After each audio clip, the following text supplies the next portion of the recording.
What's up, fight fans? Welcome to MMA Island. My name is Tanai Shah, and today I'll be interviewing Michael Lilly. Mike actually did not compete in 2021, but he has a fight upcoming on February the 25th with the PFL and the PFL Challenger Series. For those of you who don't know, the PFL Challenger Series is similar to Dana White's Contender Series, where fighters compete against one another and a panel of judges, mostly retired MMA fighters, will recruit fighters for the PFL's actual season. So PFL does a season system, and they'll recruit the fighters from the Challenger Series to compete in their tournament. So Michael will compete at 170 pounds, and he'll take on Jara Al-Salawi, like we said, on February 25th at 170 pounds. Mike, I want to start by asking you, how are you doing, man? I'm doing good. Feel amazing. Feeling amazing. How's your preparation and things going? I know it's been, like I said, it's been a year since you fought, so. And everything's going good. Training is going good. I feel great. This is like the best I've ever felt. I know every fighter says that, but this really is like the best I've ever felt.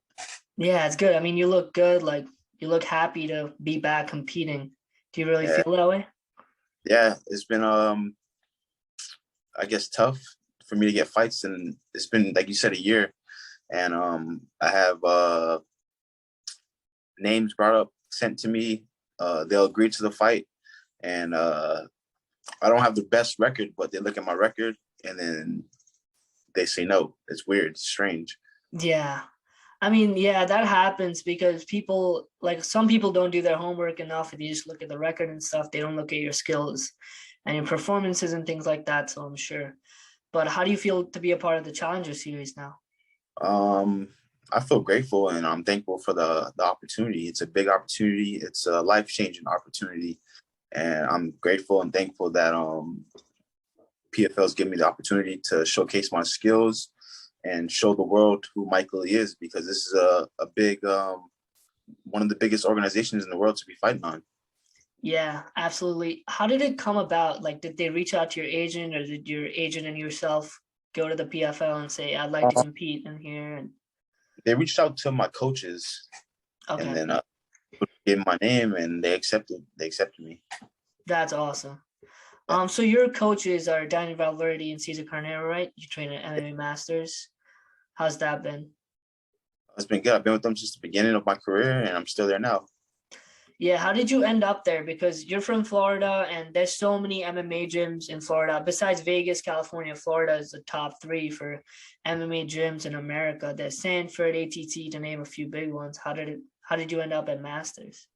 Well, Florida's pretty big, so I live in Miami, and top team and all these other gyms are about an hour to 2 hours from me, and MMA Masters is right here in Miami, so it's close to me. So it's like a 45-minute drive.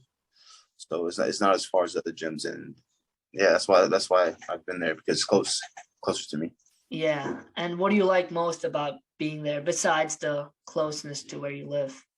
I like the coaches. They remind me of back in the day when I used to wrestle in high school. They're always on us and keep pushing us to get better, and they also have that competitive drive. Also, not just the athletes, the coaches have that same competitive drive too, to push us to be great. Yeah, that's awesome. Definitely. And obviously you fight at 170 pounds, and there's another character who fights in the UFC at 170 pounds who goes to your gym now, Colby Covington. Do you train with him? Like, what do you make of his whole thing, and how do you think he did in his last fight against Usman? I trained with Colby a couple times. Colby is a good, he's not the character that we all see. So he's a nice person, real nice guy. I like training with him. I thought his fight against Kamaru was a good fight. I feel like he's Kamaru's toughest matchup, and just little small adjustments he has to make. So I'm pretty sure they'll see each other again, because those two fights, they were such good fights that I'm sure the fans will want to see it again. Yeah, they were super close, and like you said, he has been Usman's toughest opponent, especially since he got the belt. And you were saying his personality is not like what we see on TV. What is it like? Is he very nice and helpful? And he's a nice. He gives the guys advice and motivates us, and um, gives us like that motivation. So like I say, he's a nice person. Yeah, that's good. And he's a great fighter, of course, And I was gonna say, I was gonna ask about your opponent, Jara Al Salawi. What do you Yeah. make of him? He looks like a good striker, good kickboxer. He looks like he's strong. It's gonna be it's a pretty tough fight. He's good. He's a good opponent. He's 16-3. He was a Brave FC champion, so it's not gonna be an easy night. Yeah, where do you see your advantages lie against him? Um, my cardio will be a big thing, and just keeping constant pressure. Yeah. And is that kind of like your style? A little kickboxing, boxing, and then takedowns when the time is right. Yep, just keep the pressure, and then I've been fighting for 10 years now, so everybody pretty knows that what my game plan is. It hasn't changed, so Yeah. yeah. And we mentioned that this is the PFL Challenger Series. What do you think will the judges see about you that'll make them say yes and give you that PFL contract? I'm gonna go out there and I'm gonna show why I belong there. That like I said, I've been fighting for 10 years, and this is my time. It's my opportunity. It's a once in a lifetime opportunity. I can't let it slip out my hands. So I got to go out there and take it. Yeah, absolutely. And suppose if you had that performance that you expect to have and you put on a show, the judges say, the guest judges or whoever it is say that, yeah, you're in, you deserve a contract. How will that make you feel? And what do you like about the PFL? I'll be like, that's like the dream to get to this level. Like my dream is, it won't be accomplishing my dream because I still want to become champion, but it's one step closer to my dream, to my goal. And I like PFL that like I was telling you earlier that it's hard for me to get fights. PFL keep me consistent. Nobody can say yes or no. We have to fight each other, and keep me active. Yeah, and PFL is minimum 2 fights a year Yeah, guaranteed. And if you win, you'd have 3 and 4. So I'm sure that'll be a refreshing thing for you. yeah, keep me active. Nobody can say yes or no. They have to. Everybody has to agree, and yeah, so that's what I like about PFL. Yeah, that's what everyone seems to like. And also the prize money, right? If you get to the top, you get that millie. Yep, $1 million. Yeah. That's super exciting. And you said you've been fighting for 10 years, Yeah, but you struggled early on in your career. You started off with a losing record, and then you bounced back with 4 straight wins. How yeah. did that whole thing come about? Like, what were you thinking when you lost your first few fights? And were you thinking about giving up? Because then you Um, actually went up and did really well in a I few pretty big organizations as well. I never thought about quitting because I love to compete. The mistakes I felt like I was fighting at 155 pounds, and I Mhm. felt like a big mistake in the beginning of my career. But I learned from it, and then once I made the move up to 170, that's when I saw the big changes, and I didn't have to focus on just cutting weight. I was actually learning and getting better. So that was what changed. Got you. So you were having issues cutting weight, and you thought too much of your attention is just going to that weight cutting process when I it would go should. I would go to training, and my whole mentality is today I have to be at this certain way after training. I don't care about what we're learning today. I just want to keep sweating, things like that. So once I moved up in weight, there was a big difference. I didn't have to focus on that. The weight just falls off at 170. I walk around 195. Um, so for me, making 170 is nothing. Like once I start training, getting to training camp, the weight just falls off. Yeah, I mean, I was watching a couple of your fights, and you look pretty massive for 172. I mean, I Yeah, can only imagine how big you were at 155. How big the weight cut must have been. pretty bad cut. Yeah, so basically you were cutting too much weight and you weren't focusing on getting new skills and sharpening the Yeah. skills you already have, right? And did anyone advise you to, why not just try and move up to 170, give up some size, even though you're still big, but you'll be a better fighter? My brother also fights too, and he had a big say in telling me to move up and weight. Awesome. Is your brother older or younger? He's older than me. Okay, and where did he fight? He's fights here in Miami, local shows. All right, that's awesome. And did you guys grow up fighting and wrestling and things like that in school, college? We were both athletes. Wrestled, played football. My brother went to college and played football.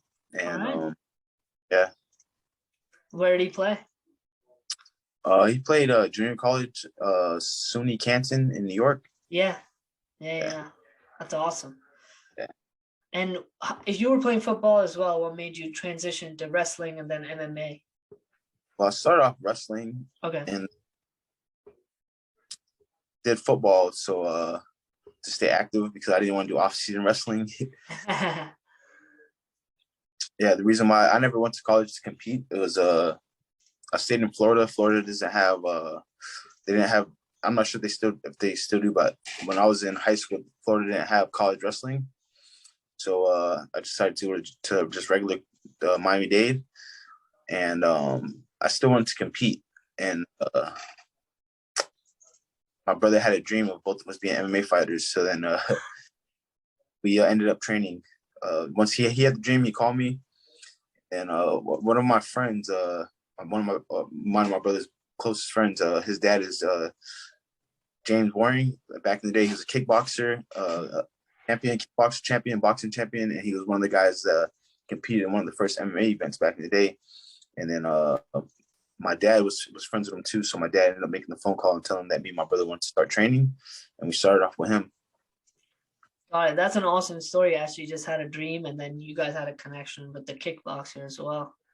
Yeah, that's Who how we would win in started. a fight between you and your brother? I'm gonna say All right, you better say you, because people got a lot of eyes on you now.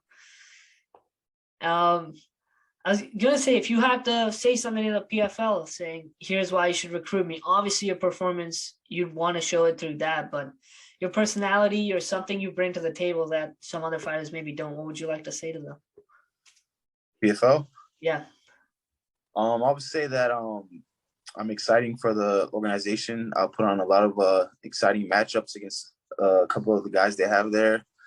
I feel like I'm the best looking guy on the roster. Yeah. And I don't know, it's funny. A lot of people, I guess because of the long hair and my skin color, a lot of people Ray. confuse me for Ray Cooper. Yeah. That'd be a good matchup between me and Ray. Yeah, I think the 170 division is badass at the PFL, especially like Ray Cooper and Magomed. They made the finals last year, absolute beast. And then they had Rory McDonald and Shadi Busi and all those guys coming in too. So that would be a super exciting division if you're at it as well. And don't let the record fool anybody, right? Yeah, the PFL that 100% better than what my record says, and that's why they chose me to be on the Challenger Series. Yeah, absolutely. They know what they're doing, you know. Ray Sefo at the top and the president of fighter operations, really good at what he does, of course, was a fighting legend himself. And yeah, they definitely must have seen something that stood out with you and gave you this big opportunity. Yeah. All right, man. Thank you so much for the time. Anything else you'd like to share? No, that's pretty much it, man.